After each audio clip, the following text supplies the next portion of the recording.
нашему следующему спикеру. Это Гейл Перкинс Бартон с Обернского университета. С нами поговорит на тему межбиблиотечных абонементов, вызовы и успех, поддержка науки ближнего и дальнего зарубежья. So, dear Gail, we welcome you to our conference. Please feel free to start. Thank you so very much for the introduction, and I'm so pleased to join you all at this library conference. I would really like to know how you all share things and how you have an organized system in Kazakhstan to support the researchers that are in your country and in the region. But for today, I am going to share with you about Auburn University and our experiences. Let me share my screen.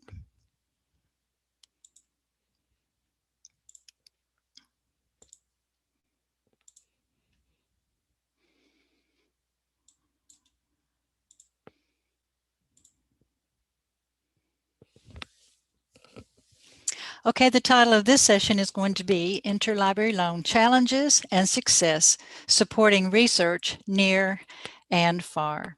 And my contact information is on this slide, and feel free to contact me at any time.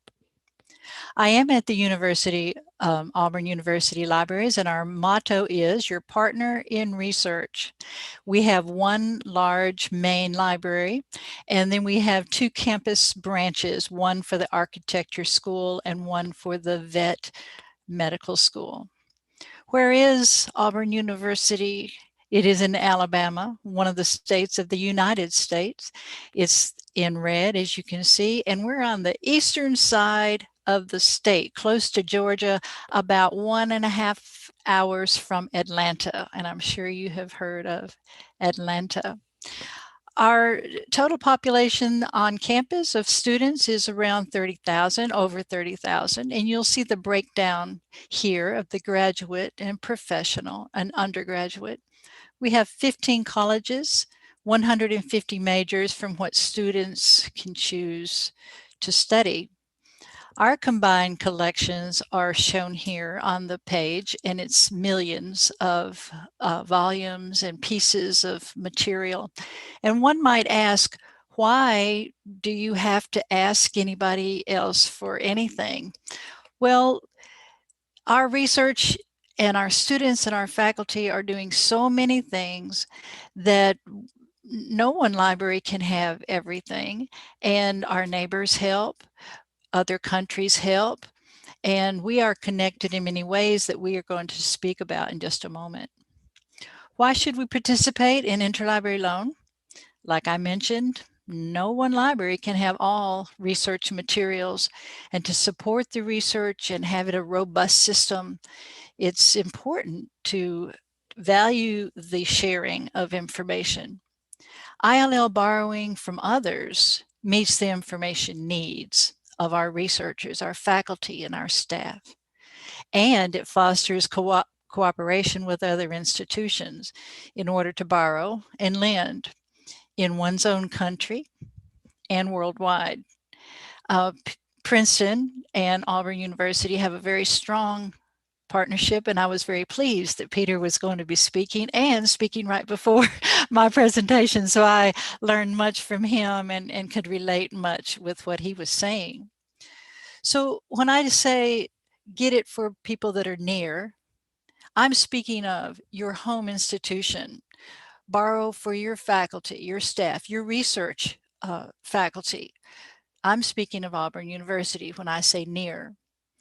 Far could be the city next door, or an institution not far away from us, or it could be Princeton or Washington State, or it could be Denmark, Italy, China, Kazakhstan. During the COVID time, starting in March 2020, we kept up with which countries we loaned to, well, we supplied to. Like Peter, we did not send anything that was a book at that time.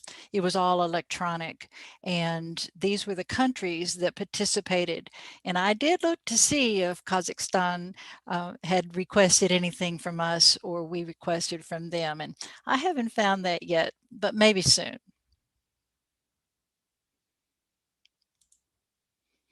Some of the challenges, we've already spoken briefly about the success because we are getting materials for our researchers, but challenges, older and rare materials like you might find in the archive or in special collections, those are difficult to borrow or to lend.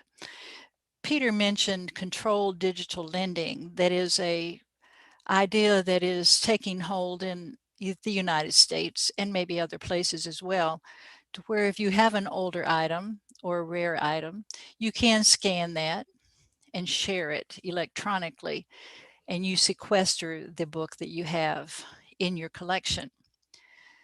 Other things that are hard to get or sometimes to loan are local dissertations and theses. Sometimes in the United States, colleges and universities will not loan their dissertations or thesis. And internationally, the same thing. Some schools have policies that they will loan and some say no. But the good thing is there's a lot of repositories being developed by countries and institutions where the scholarship of their own researchers and their students can be put in the repository, and people from around the world can link in and find it. Sometimes the author says, no, it's restricted.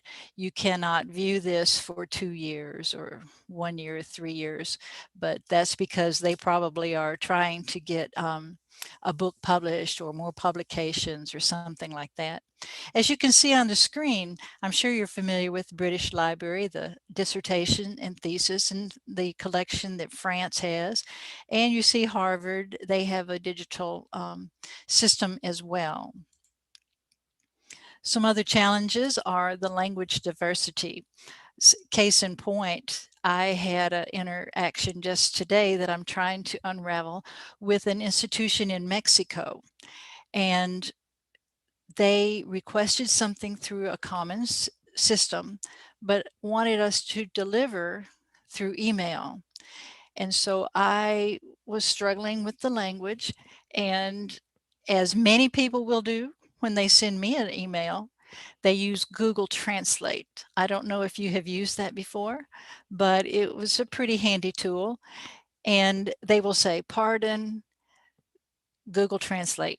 And so when I use it as well, I'll put the English and then I'll put the Spanish or the other language, and I'll say, pardon, Google Translate. But that is a way to contact other countries with language. Funding. Sometimes libraries just do not have the funding for interlibrary loan. As Peter mentioned, shipping costs are expensive, packaging, items, staff time, postage, those type of things. Sometimes there's just not enough funding for that. Copyright laws are another thing that is a challenge. The person requesting it or the institution requesting must adhere to copyright laws, and they can be different from other countries. A functional web library catalog.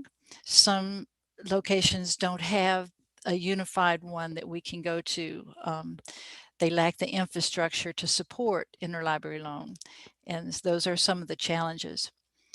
One of the big ones is the payments and the currencies for fees, charges that some libraries will charge, or replacement cost. We had a book that was borrowed from Spain. Our researcher used it and was thrilled to get it because we could not get it in the United States. However, as we were shipping it back, it never made it back to its location. And so it was we were responsible to pay the replacement cost for that. And we had to get the billing people involved, and we had to change currency and those kind of things. And interlibrary loan doesn't know a whole lot about those things. So that is a challenge to find the right people to help pay and those things. The shipping cost, going through customs. An example is we were returning a book to Denmark. It got stopped at customs, came back to us. We sent it again, we corrected things, we sent it again. It came back to us again. Each time over $30 was charged to us. So we called and said, we're having difficulty. Why can't we trying to get this book back? Please help us. And so they said, well, try one more time, another $30. And it went that time. So I don't know what was different, but 3 times. So those things make the staff feel insecure about loaning things and the loss and those kind of things. That can really be a challenge. As far as Auburn, you will see here in the blue, these are the things that we requested for our people. This does include mostly electronic, especially for 2020. 2019, it has books involved as well. In the United States, interlibrary loan is you want to be a net lender. You want to provide more than you asked for. And so as you can see in our case, what we asked for was nearly 29% of the total, and we provided 71%, mostly electronic during the COVID, but last year it was books and other things as well. I wanted to put this here. It's an article is cited at the bottom. The World is Your Library, and it's a State of Interlibrary Loan for 2015. It's a very interesting article you might like to view. The continents to which libraries lend or supply most heavily: Europe, 51%, and then North America, and then Asia, 13, as you can see. From which libraries do we borrow and request most heavily? There again, Europe, 59%, then North America and Asia. But that's a very interesting summation of interlibrary loan internationally, if you're interested in seeing that article. You can put that article in the tool that Peter was talking about previously and see if you can get it that way. Like Peter mentioned, the OCLC is the most successful for us. It's 54,000 libraries in 109 countries. It's a subscribe service. It helps to locate materials, acquire them, catalog them according to standards, share through resource sharing, and also preserve print, electronic materials. It is a subscribe service, so there is cost to that. Something that we also use is something called Iliad, which is a record-keeping system, and that there's a cost to that. Reprints Desk, let me mention, it's a monthly charge. You can request an article, you can get it within an hour, 2 hours, very short period of time, and they only invoice monthly, which is good. There's no setup cost, and that's something you might be interested in. Rapid ILL is another service, and then publishers and vendors websites where we will purchase articles is another thing that we do use. And this again is just showing what we we requested for our people, and we requested this, and this is what we supplied right here. In 2019, it was over 26,000 items supplied. And there's a lot more requests than that, but many things we could not do. The 2020 success from COVID was something that we are very, very proud of, because our library at Auburn University, we would still be able to access it from the employees. So employees would stagger their shift, one each day, maybe 1.5 people come, and not maybe 1.5 shifts. And librarians, if they were in the building, they would help to pull materials. We had no student workers at all, and usually we have 7 to 10 students helping us. And so librarians would help pull books. We would scan them and send them away. Many times people were asking for table of contents. They could not get to their own books, and their researchers needed to see their books. And so they asked us to send table of contents, and from that, they would choose a chapter or maybe 2 chapters, and we would be able to supply in that way. And you can see on the screen, we were working feverishly. Something that they wanted to do at Auburn University was, if the book was in our library and nobody could come in except employees, that means the researchers could not use the books. So if they requested a book, our acquisitions people would purchase, they would buy the ebook. And in a couple of days, the ebook link would be sent to the researcher, and that worked well. But there again, funding had to be in place for that. We also got 44 copies during that period of time that we had to purchase instead of get from our partners. So the success of COVID was that even though we were closed mid-March to June 2020, we fortunately had access to our print collection. We also had access to the off-site collection where things were stored, and people could come and bring us the materials. So we were very fortunate. So many libraries in the United States were not open at all. And we took that as a great honor that we could supply so very much. Our dean asked us to count the number of pages that we scanned. And at first I thought that would be just unimaginable. How would we do that?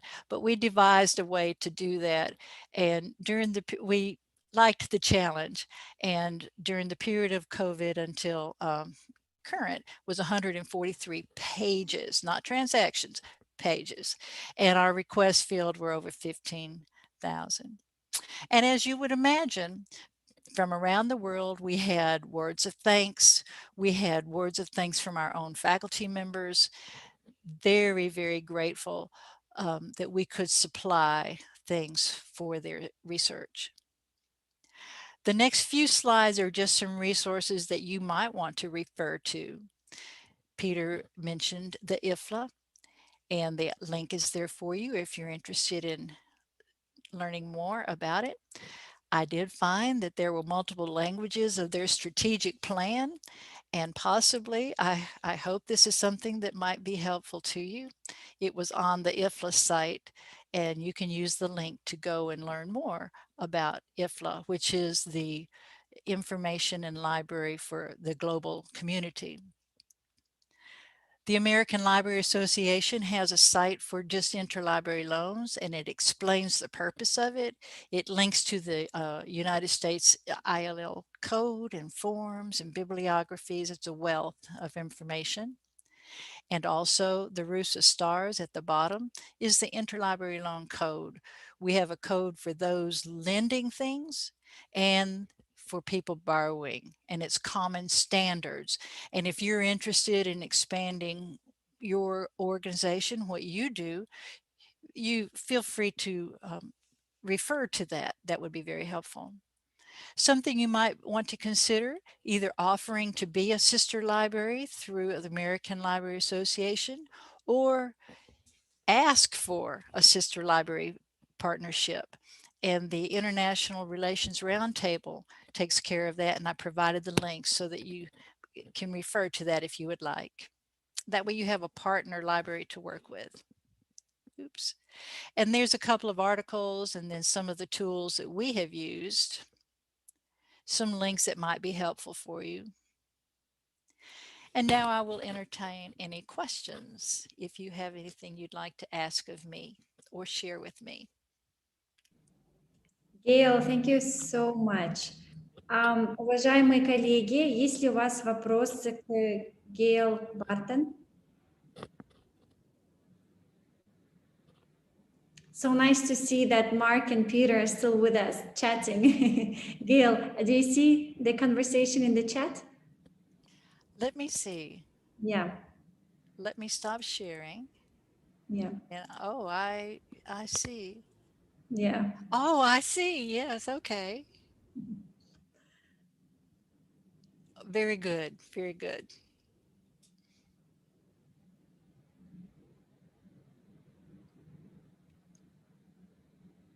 Well, I'm glad I gave a shout out, Mark and Peter.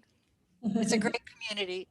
Like Peter had mentioned, just the connections that we get in the same country, but also globally. It's of great value. That's incredible. My question would be for you. How do you reconcile, what library needs to do, but also what researchers need in your university? This interconnection between research centers, research departments, and also academic libraries. How do you see that connection developing further? Well,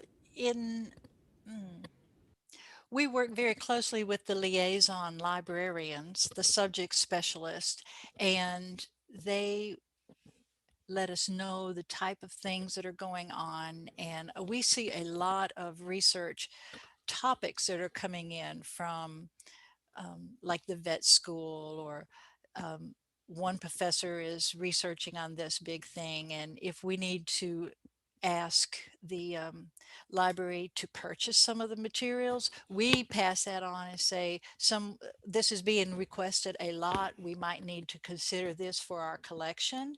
And if it might be a place in our collection that's not strong for the researcher, but they come through interlibrary loan, and we see a lot of that research, and we'll pass it on to the subject specialists. We're very close partners with them.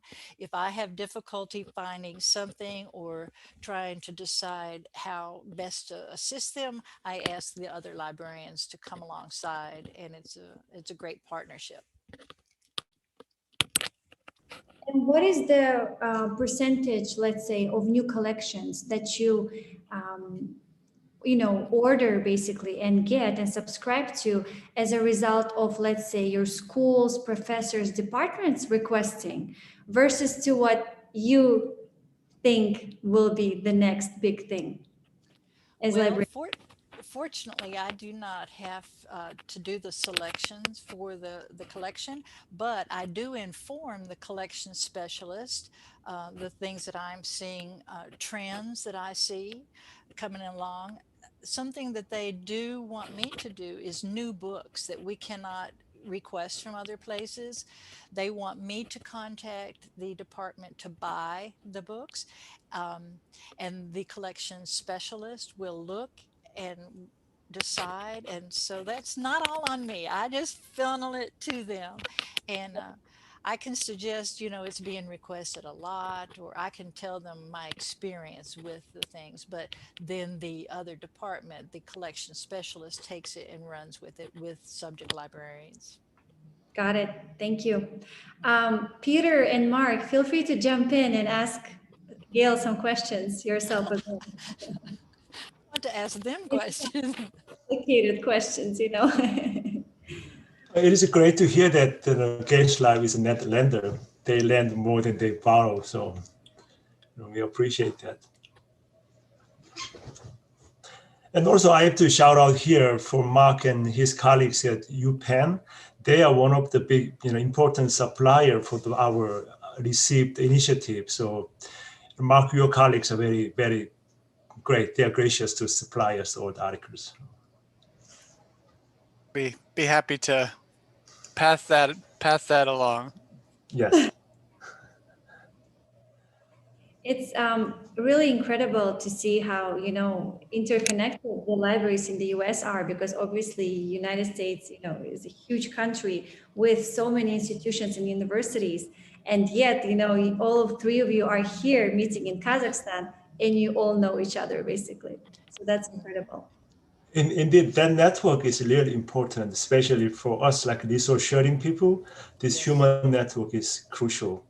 And I saw also Shally Zhang is coming tomorrow, and also Shally is good colleagues. We met often at the conference. So again, being part of the network, being part of the library association is really great help to creating this network. So if there are no more questions, then Gail, thank you very much for your presentation. It was an honor. Thank you very much. I appreciate it. Thank you, Mark, David, Mark. and Gail. Thank you for starting this conference on such a great note. feel free to join us today or tomorrow. We will also have the recordings of the presentations as well, just in case you would like to hear some of them. Уважаемые коллеги, я поблагодарила всех наших троих зарубежных коллег. Удивительно, что все они представляют различные регионы Соединенных Штатов, они из различных университетов, но тем не менее, как оказалось, все друг друга знают. Именно через библиотечные нетворки, через библиотечные сети, я думаю, что это очень даже здорово. So Mark, Gail and Peter, thank you very much again. Уважаемые коллеги, сейчас мы с вами берем перерыв, то есть мы вас отпускаем, надеемся, что какую-то уже пищу для размышления дали, и встретимся с вами ровно в 11:30, то есть через буквально 20 минут. Сегодня у нас еще большая программа, перед нами будет выступать Иржанова Гульжан Жанизбековна с Ассоциацией библиотек вузов РК, Карпова Марина Эдуардовна, директор научной библиотеки Санкт-Петербургского государственного университета, также Асимгуль Тимирханова из Назарбаев университета, Корчагина Татьяна из финансового университета при правительстве Российской Федерации, также представитель Санкт-Петербургского государственного политехнического университета. И к нам также присоединятся коллеги из Европы, у них как раз уже будет время утра, а у нас с вами обеда. К нам присоединится замдиректора библиотеки университета Ковентри и двое представителей университетов из Нидерландов. Поэтому всех ждем через 20 минут.